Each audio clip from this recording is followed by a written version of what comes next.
All right, guys and girls, ladies and gentlemen, let's listen to Israel-Palestinian conflict. There is no victory here. We're going to listen to this guy talking.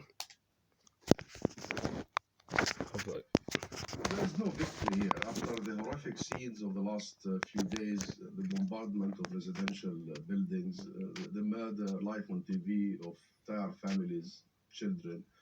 Your reporter just quoted that Central News London, taking place they tell me. Civilians.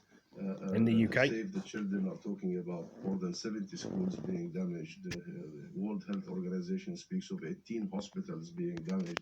What victory are we talking about? The victory is really when we visit the root cause of all this, when all the events that has led to this, starting in Jerusalem, the Sheikh Jarrah, the threats to ethnically cleanse our people from their homes that they have lived in generations, the storming of Al-Aqsa Mosque and the provocation of the real sentiments and feeling of Muslims, not only in Palestine, but worldwide, storming it right in the middle of the height of Ramadan. When all that ends, my friend, is the victory really. When the world comes and realizes that they need to deal with the disease.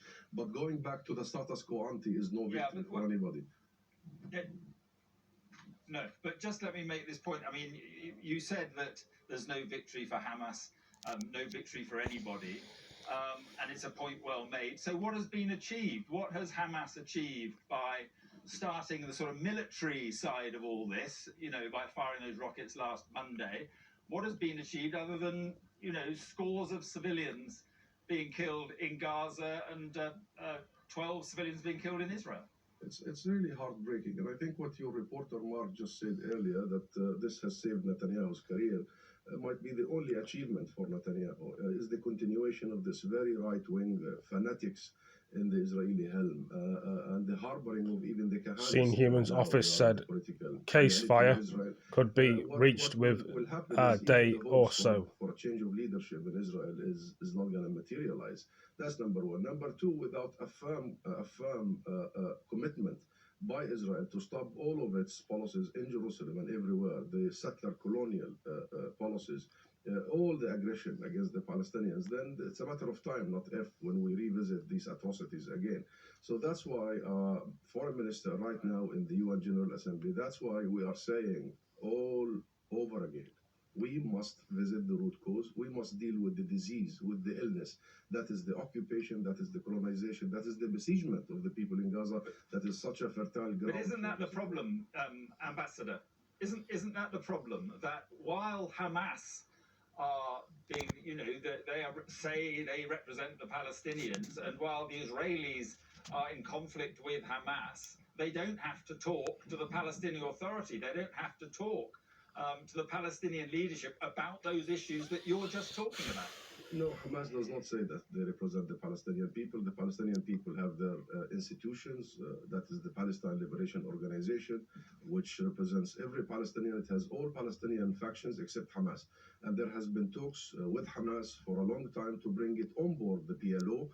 And the talks are... Coronavirus figures cases are 3,424 in the last week.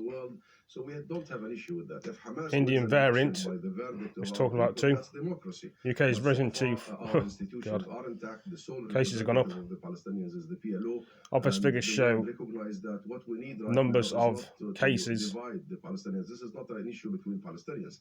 This is an issue between the entire Palestinian people, united as you have seen over the last few days in Jerusalem, in Gaza, in Nablus. So I was right, I was going to shoot up. Israel, inside Israel, and between an occupier that is entrenching. So this isn't not an issue between Hamas and Israel. But just a minute left. But just a minute left. We are further away from any sort of serious peace talks, or certainly any serious peace deal than ever, aren't we?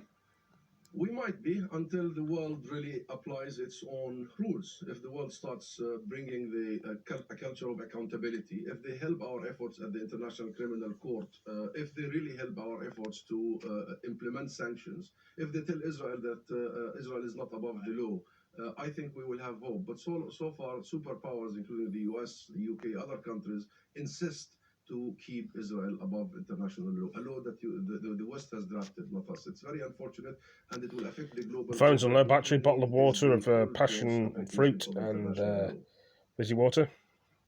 Anyway, thank you for joining me in this video, guys and girls, ladies and gentlemen. If you all enjoyed it, I'm going to charge my phone notes on low battery, and I'll see you in the next video. Thank you for joining me. Peace. And if you've not seen the coronavirus numbers in the UK, Northern Ireland, Scotland, and Wales, you've got their own numbers. It's a shame it's gone up again, the coronavirus numbers, and the deaths. I don't know what the deaths are, but I know it's 3,400 infections. People have caught it. Some people have got over it, but I better go, guys and girls, ladies and gentlemen. Thank you for joining me. Peace.